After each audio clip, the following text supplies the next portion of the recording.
বাংলাদেশের নির্বাচন নিয়ে কোনো পক্ষকে চাপ দেবে না ইউরোপীয় ইউনিয়ন। কখন অনুষ্ঠিত হবে তা নির্ধারণ করবে এদেশের জনগণ। জাতীয় প্রেস ক্লাবে কূটনীতিক বিটের সাংবাদিকদের সংগঠন ডিক্যাবের আলোচনায় এসব কথা বলেন ইইউ রাষ্ট্রদূত মাইকেল মিলার।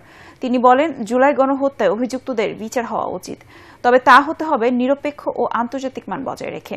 রাখাইনে করিডোরের দেয়া চাইতে রোহিঙ্গাদের ফেরত পাঠানো বেশি গুরুত্বপূর্ণ বলে মনে করেন রাষ্ট্রদূত। দেখুন, বাংলাদেশ একটা পরিবর্তিত পরিস্থিতির মধ্য দিয়ে যাচ্ছে।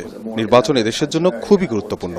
আমরা আন্তর্জাতিক মানের নির্বাচন অনুষ্ঠানের ক্ষেত্রে সব ধরনের সহযোগিতা করব, তবে কখন তা অনুষ্ঠিত হবে তা নিয়ে কোনো পক্ষকেই আমরা চাপ দেব না। একটি অবাধ, সুষ্ঠু, নিরপেক্ষ নির্বাচন করতে নির্বাচন কমিশন প্রতিজ্ঞাবদ্ধ বলে মন্তব্য করেছেন প্রধান নির্বাচন কমিশনার এএমএম নাসির উদ্দিন।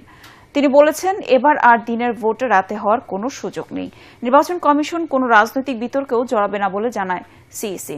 ময়মনসিংহে নির্বাচন কর্মকর্তাদের সঙ্গে মতবিনিময় সভায় তিনি এসব কথা বলেন। এ সময় তিনি জানান, ঢাকার দক্ষিণ সিটি মেয়র ইশরাক হোসেনকে শপথের দায়িত্ব স্থানীয় সরকার মন্ত্রণালয়।